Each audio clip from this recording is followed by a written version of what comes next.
आज महाराष्ट्रामध्ये सगळ्यात मोठा वारकरी संप्रदायाचा सोहळा सुरू आहे। सगळ्यात मोठा उत्सव ज्यात लाखो भाविक जे आहे, वारकरी जे आहे, हे पायी पंढरपूरला जातात आणि पांडुरंगाचं दर्शन तिथे घेतात, आशीर्वाद घेतात।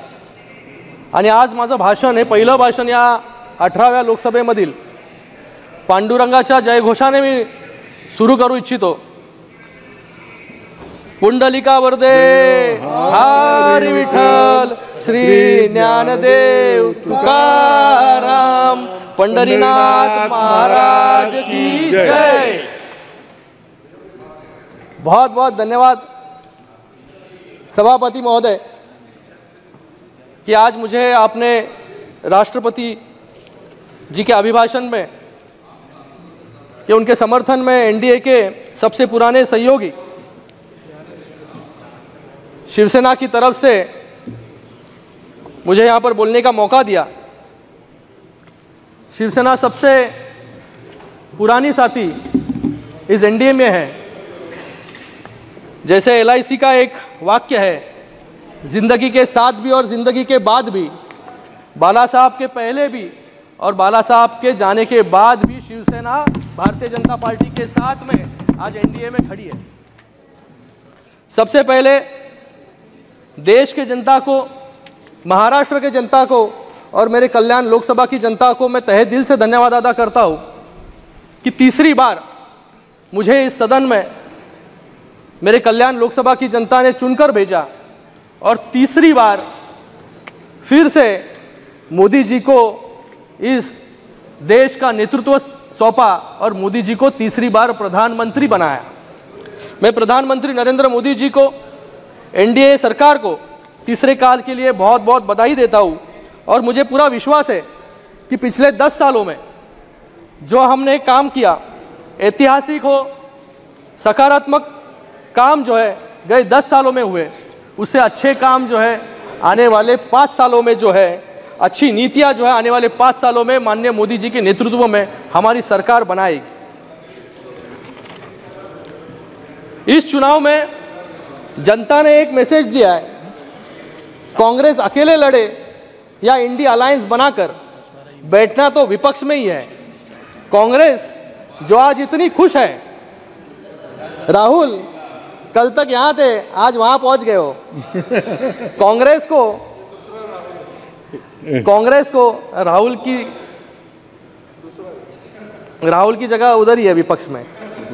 मुझे लगता है कि जो आंकड़े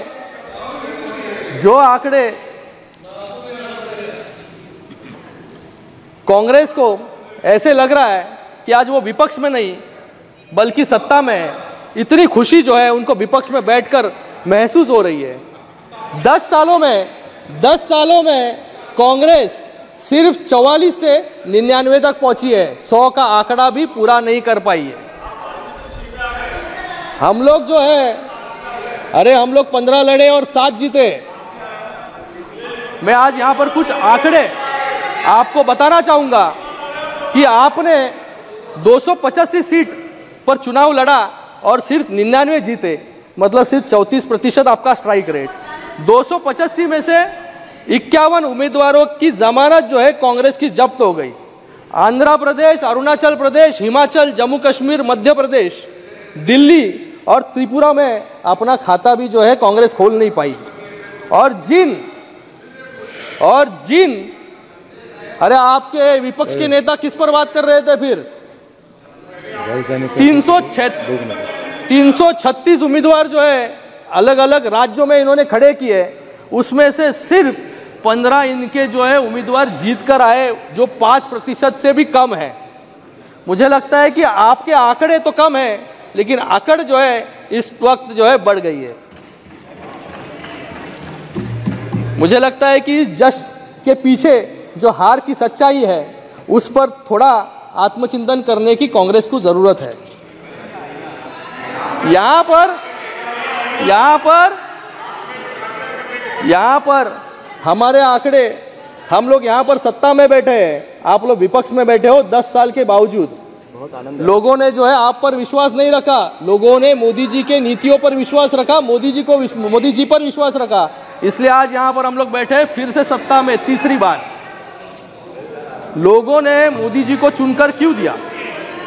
हम सबके लिए गर्व की बात है कि भारत में लोकतंत्र का सबसे बड़ा उत्सव शांतिपूर्वक ढंग से पूरा हुआ और तीसरी बार भारत ने प्रधानमंत्री मोदी जी के नेतृत्व को चुना। 2024 में दुनिया की आधी आबादी चुनाव प्रक्रिया में भाग ले रही थी। अभी तक 80 देशों में चुनाव अभी हो रहे हैं, 55 देशों में चुनाव हुए, 33 देशों में सरकार बदल गई, बदलाव हुआ, लेकिन हमारे देश ने तीसरी बार सशक्त सरकार मोदी जी के नेतृत्व में यहाँ पर बनाई। एक महत्वपूर्ण प्रश्न यह है कि जब विश्व भर में बदलाव की लहर है, तब भारत जैसे डाइवर्स और सबसे बड़े लोकतंत्र में स्टेबिलिटी कैसे है? उसका सबसे प्रमुख कारण है जनता को हमारी नीतियों पर विश्वास। हमने दिखा दिया है कि अंतर्राष्ट्रीय स्तर पर भारत की छवि गए 75 वर्षों में सबसे ज़्यादा मजबूत अभी हुई है। आज हमारा देश किसी पर भी निर्भर नहीं है, बल्कि बाकी देश जो है भारत पर जो है निर्भर है। कांग्रेस सरकार की पॉलिसी, फॉरेन पॉलिसी ने हमारी इंटरनल सिक्योरिटी को कमज़ोर किया और इसी के कारण 26/11 हमलों का हम कोई जवाब नहीं दे पाए। लेकिन आज वक्त बदल गया है, हमारी सरकार पाकिस्तान को सर्जिकल स्ट्राइक के माध्यम से जवाब देती है। G20 के डिक्लेरेशन में विश्व के सबसे शक्तिशाली देशों के साथ कंसेंसस बनाकर मोदी जी ने भारत की ताकत पूरे विश्व को दिखा दी। आज सऊदी अरेबिया हो, UAE हो, बहरीन हो, इजिप्ट हो, ऐसे देश अपना सर्वोच्च नागरिक सम्मान हमारे प्रधानमंत्री जी को देते हैं। जब इस सदन ने 370 हटाया, तब विपक्ष के कुछ साथी और कुछ चुनिंदा देशों को अगर छोड़ा तो पूरे विश्व ने इसका समर्थन किया। जिस भारत को थर्ड वर्ल्ड कंट्री बोलते थे, वो आज थर्ड लार्जेस्ट इकोनॉमी बनने के रास्ते पर है। आज विश्व स्तर पर प्रधानमंत्री जी को जो सम्मान मिलता है, वो 140 करोड़ देशवासियों का सम्मान है, भारत का सम्मान है, वो प्रमाण है भारत के विश्वगुरु बनने का।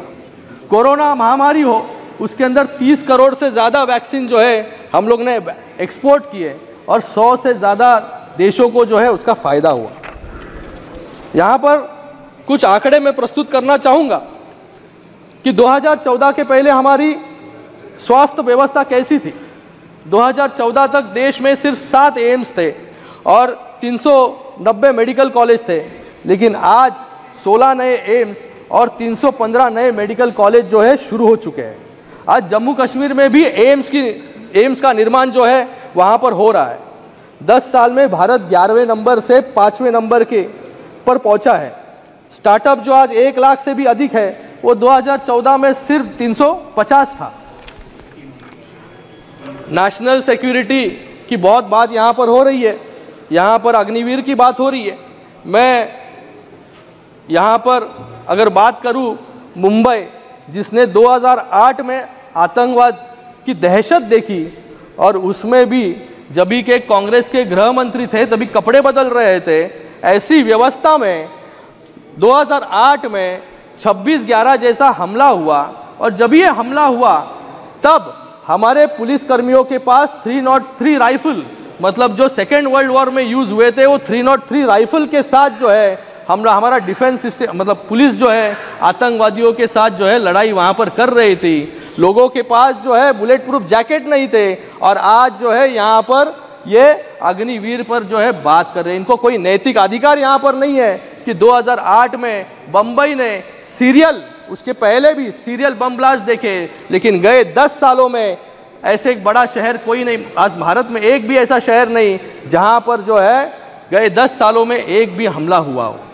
हमारे 10 साल की नीति, और ये कह रहे थे डरो मत डरो मत, मुझे लगता है कि आपसे जो है पहले हमारे आड़ोस पड़ोस के देश जो है डरते नहीं थे, इसलिए हमारे देश पर जो है आए दिन हमला करते थे। आज आड़ोस पड़ोस के देश जो है मोदी जी से डरते हैं, इसलिए गए 10 सालों में एक भी हमला जो है बड़े शहरों में हमारा हुआ नहीं। प्रधानमंत्री जी ने अरे सुनना सीखो जरा। प्रधानमंत्री जी ने आह्वान किया था आत्मनिर्भर भारत का। मुझे गर्व है कि पिछले एक दशक में हमारे डिफेंस एक्सपोर्ट्स 18 गुना अधिक होकर 21,000 करोड़ रुपए तक पहुंच चुके हैं। हम 85 देशों को एडवांस टोर्ड artillery guns BrahMos missiles export आज कर रहे हैं। ये हमारी नीति है। यहां पर सभी लोग जो है आज कॉन्स्टिट्यूशन पे बात कर रहे हैं। शपथ जब भी ले रहे थे तभी भी कॉन्स्टिट्यूशन दिखाकर जो है यहां पर संविधान दिखाकर यहां पर शपथ ले रहे थे। मुझे आज पूरे चुनाव में एक फेक नैरेटिव कि संविधान खतरे में है, आरक्षण खत्म हो जाएगा, लोकतंत्र खतरे में है, ये बोल कर जो है आपके कुछ वोट जो है बड़े, कुछ नंबर जो है यहाँ पर बड़े जरूर है, लेकिन मुझे लगता है कि ये फेक नैरेटिव जो है ये बार बार आप इस्तेमाल नहीं कर पाओगे। एक बार लोगों को जो है आप भ्रमित कर सकते हो, बार बार लोगों को जो है भ्रमित करने का काम जो है ये आपसे नहीं होगा और लोग भी भ्रमित नहीं होंगे। मुझे यहाँ पर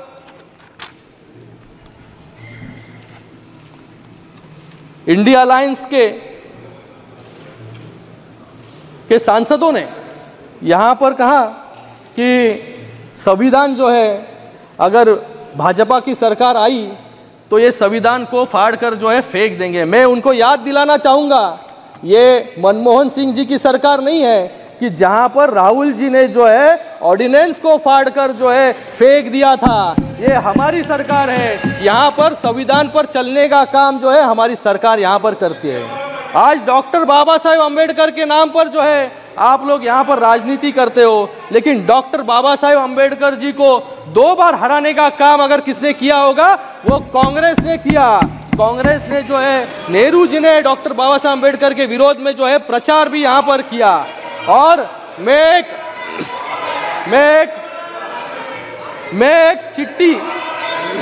चिट्ठी के आप प्रोटेक्शन दीजिए सर। मैं नेहरू जी के एक चिट्ठी के मैं एक चिट्ठी के जो नेहरू जी ने 27 जून 1961 को सभी मुख्यमंत्रियों को लिखा था, उसके अंदर क्या लिखा था? I dislike any kind of reservation, more particularly in service. पिछड़े वर्ग को सेकेंड रेट, इनएफिशिएंट बोलने वाले नेहरू जी के वंशज आज संविधान और आरक्षण की बात यहां पर कर रहे हैं। अगर मैं यहां पर डॉक्टर बाबा साहेब अम्बेडकर अगर नहीं होते तो नेहरू जी जो है पूरा आरक्षण जो है खत्म कर चुके होते। आज मुझे पूछना है कि नेहरू जी के राज में भी संविधान खतरे में था क्या? उसका जवाब जो है विपक्ष को देना है। आज डॉक्टर बाबा साहेब अम्बेडकर जी को और संविधान को सही मायने में संविधान पर चलने का काम हमने किया। डॉक्टर बाबा साहेब अम्बेडकर जी को जो है भारत रत्न देने का काम भी जो है कांग्रेस ने नहीं किया। गैर कांग्रेसी सरकार ने, वीपी सिंह की सरकार ने जो है डॉक्टर बाबा साहेब अम्बेडकर जी को जो है भारत रत्न दिया। उसी के साथ में इंदू मिल, जहां पर डॉक्टर बाबा साहेब अम्बेडकर जी का सबसे बड़ा स्मारक बन रहा है, वो हमारी सरकार बना रही है। लंदन के घर में, लंदन का घर जो है उसको भी स्मारक के रूप में रूपांतर करने का काम जो है हमारी सरकार ने किया। उसी के साथ में 26 नवंबर को संविधान दिन मनाने का काम भी हमारी सरकार ने किया। उसी के साथ में पुराने पार्लियामेंट को संविधान सदन नाम देने का काम भी हमारी सरकार ने किया, मोदी जी ने किया। मुझे लगता है कि सिर्फ संविधान चिल्लाकर जो है कुछ बात नहीं होगी, संविधान पर चलना भी होगा। यही बोलते रहिए अगले इलेक्शन तक। और यहां पर जो है बहुत अभी कुछ लोगों ने यहां पर इलेक्शन कमीशन पर उंगली उठाई। मैं इनको सवाल पूछना चाहता हूं, एमएस गिल कौन थे? जिस एमएस गिल ने हमारे हिंदू हृदय सम्राट बाला साहेब ठाकरे जी के अधिकारों को छीना, वोटिंग का अधिकार 6 सालों के लिए छीना, और जो एमएस गिल मुख्य चुनाव आयुक्त थे, उनको पहले राज्यसभा में लेकर फिर केंद्रीय मंत्री बनाने का काम किसने किया, और आज ये संविधान बचाने का काम जो है यहां पर कर रहे हैं। सेम यहां पर इनकी जब भी सरकार आई, जब भी 400 पार इनके पास थे 400, तभी इन्होंने क्या किया, 400 पार जब भी 1984 में थे, तब एक गरीब मुस्लिम महिला जिसका नाम है शाह बानो, उसको सुप्रीम कोर्ट ने जो है उसका हक दिया था, लेकिन सुप्रीम कोर्ट के निर्णय के विरोध में जाके जो है सिर्फ एक विशिष्ट वर्ग के लिए इन्होंने कानून बनाया और मुस्लिम महिलाओं का जो है अधिकार छीनने का काम इन्होंने किया। लेकिन आज मुस्लिम महिलाओं को उनका अधिकार देने का काम नरेंद्र मोदी जी ने किया, ट्रिपल तलाक हटाकर। 400 पार, प्लीज 400 पार, आप डिक्टेट माननीय सदस्य प्लीज, आप बोलो, आप बैठिए नीचे। तीसरी बार का सांसद हूँ, समझाने की यहाँ पर जरूरत मत कीजिए, तीसरी बार चुनकर आया हूँ, आप बैठो नीचे, बैठो नीचे सदस्य प्लीज। आज आप बोलिए 400 पार, आप बैठिए। अरे राहुल गांधी क्या बात कर रहे थे, राहुल गांधी क्या बात कर रहे थे, शहर पे देखो, इधर ध्यान मत देना, कोई रिकॉर्ड में नहीं जाएगा, कोई रिकॉर्ड में नहीं जाएगा। 400 पार, आपका भी समय के ऊपर ध्यान रखिए। जब अपने 400 पार करके, प्लीज आप बैठिए, आपका कोई रिकॉर्ड में नहीं जा रहा है, बीजेपी प्लीज। सबकी बात चुपती है। इस देश में राष्ट्रपति जी का भी अपमान करने का काम कांग्रेस ने किया। जब इस सिख समाज के साथ नरसंहार हुआ, अत्याचार हुआ, तभी किसने किया यह अत्याचार, इसका भी जवाब जो है कांग्रेस को देना पड़ेगा। उसी के साथ में जब भी राष्ट्रपति, अभी बोलो, अभी बोलने का काम कीजिए। ओ पापा जी, इधर बोलो प्लीज। दुनिया जानती है, लेकिन जब भी राष्ट्रपति जी यानी जैल सिंह थे, उनको इन्होंने 2 साल तक जो है किसी भी मंत्री को जो है मिलने नहीं दिया, और ये आज संविधान की बात कर रहे हैं। आपका समय, जब भी 400 पार इनके पास थे, 400, सर मैं अकेला स्पीकर हूं सर, 400 पार इनके पास थे, तभी बोफर जैसा घोटाला इन्होंने किया, जिससे सेना को कमजोर करने का काम भी जो है कांग्रेस की सरकार ने किया। उसी के साथ में जब भी 400 पार थे, तभी भोपाल गैस ट्रेजेडी में इतने लोग मारे गए, और वॉरेन एंडरसन को वीआईपी ट्रीटमेंट देकर जो है चार्टर्ड प्लेन से देश के बाहर भगाने का काम भी कांग्रेस ने किया। तो जब कांग्रेस के शासन था, तभी 400 पार, sir I am the only speaker sir, 13 minutes 400 पार, सर अभी तो थोड़ा आधा बाकी है मेरा सर भाषण, प्लीज। 400 पार, सर मेरा पहला भाषण है सर, संरक्षण दीजिए। 400 पार तो एंडरसन फरार, 400 पार तो संविधान पर वार, इनका 400 पार तो मुस्लिम महिलाओं का पर अत्याचार, और इनका 400 पार तो सेना में इन्होंने भ्रष्टाचार किया।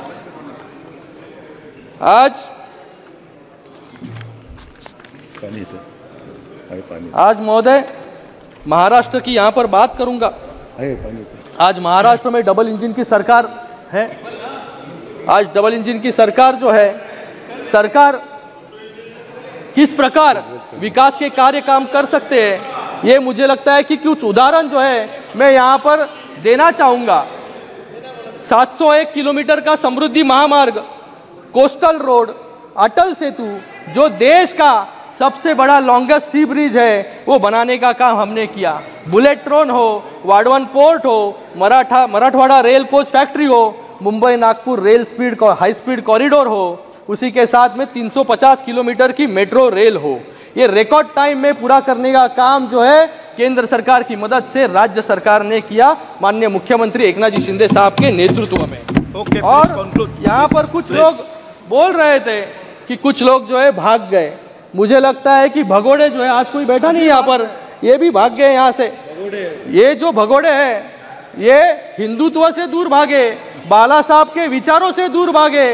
लोग जो है रोज इनकी पार्टी छोड़ के जो है भाग रहे हैं रोज, और आज चुनाव जब भी हुआ लोकसभा का, तो असली शिवसेना और नकली शिवसेना जो है लोगों ने इनको दिखा दी कि कौन जो है असली शिवसेना के साथ, बाला साहब ठाकरे जी के शिवसेना के साथ खड़ा हुआ है।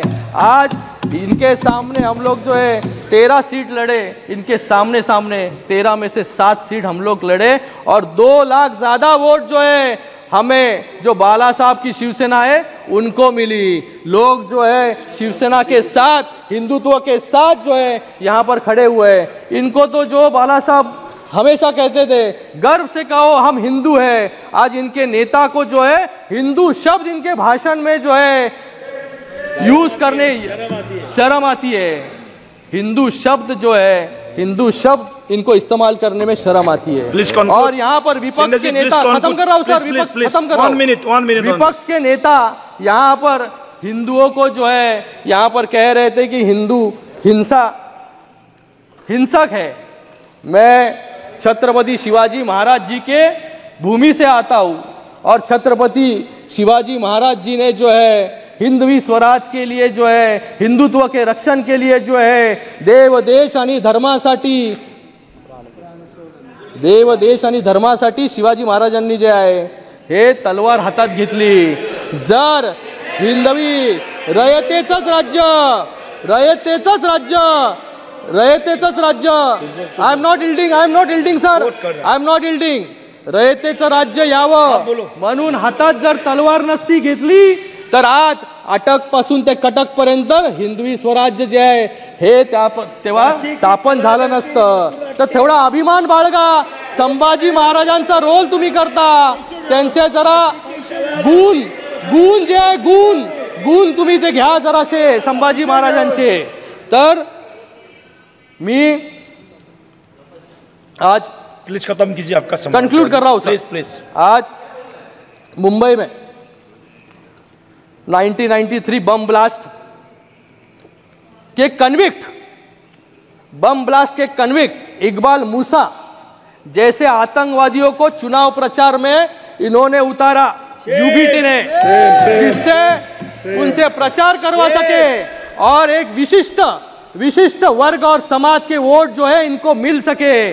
लेकिन आज इस इकबाल मूसा को जो है इन्होंने प्रचार में उतारने के बावजूद हमारे साथी रविंद्र वाइकर जी यहाँ पर चुनकर आए। लोग जो है न्याय के साथ जो है खड़े हुए, आतंकवादियों के साथ जो है लोग खड़े नहीं हुए। आज रविंद्र वाइकर जी वहां पर चुन के, और ये चुन के आने के बाद जैसे एक साइड से आलू डालो और दूसरे साइड से सोना निकालो, ये जो योजना लाए थे वैसी योजना मुंबई में लेके आए कि ईवीएम जो है ओटीपी से खुलता है और फिर जो है एक मिड डे ने उसके पेपर, एक न्यूज़पेपर ने जो है उसके आर्टिकल छापा।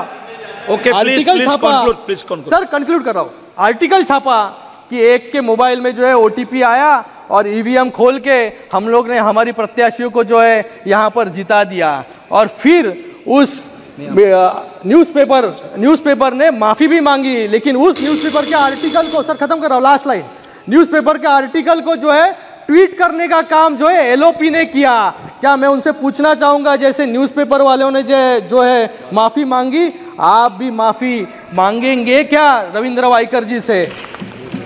Okay, thank you sir. हो गया। तो मैं आज यहाँ पर सर खत्म कर रहा हूँ, लास्ट लाइन आज यहाँ पर जो फेक नैरेटिव महाराष्ट्र में भी, sir last line sir, concluding line, आज महाराष्ट्र का इकोनॉमिक सर्वे सामने आया है।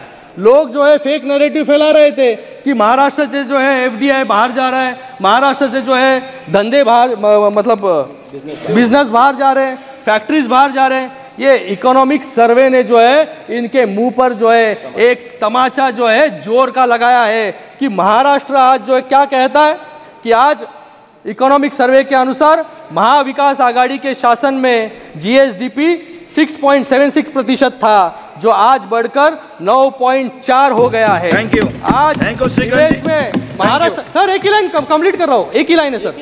आज निवेश में महाराष्ट्र अव्वल है और हमारे राज्य में 21,000 रजिस्टर्ड स्टार्टअप है, जिससे 2 लाख से अधिक रोजगार जो है लोगों को मिले हैं। एफडीआई में महाराष्ट्र सबसे नंबर 1 है और उसी के साथ में 22 लाख महिलाओं को हमारी शिक्षा नीति से फायदा हुआ है, जो एमबीए के समय सिर्फ 7.12 लाख था। और उसी के साथ में मैं ओके, थैंक यू यहाँ पर आपका बहुत बहुत धन्यवाद अदा करता हूँ कि आपने इतना समय जो है यहाँ पर मुझे दिया। और फिर से एक बार मैं सभी नए सांसदों को यहाँ पर बहुत बहुत सबका अभिनंदन करता हूँ कि जो आज 281 नए सांसद यहाँ पर चुनकर आए हैं, उनको भी बहुत बहुत शुभकामनाएं। धन्यवाद।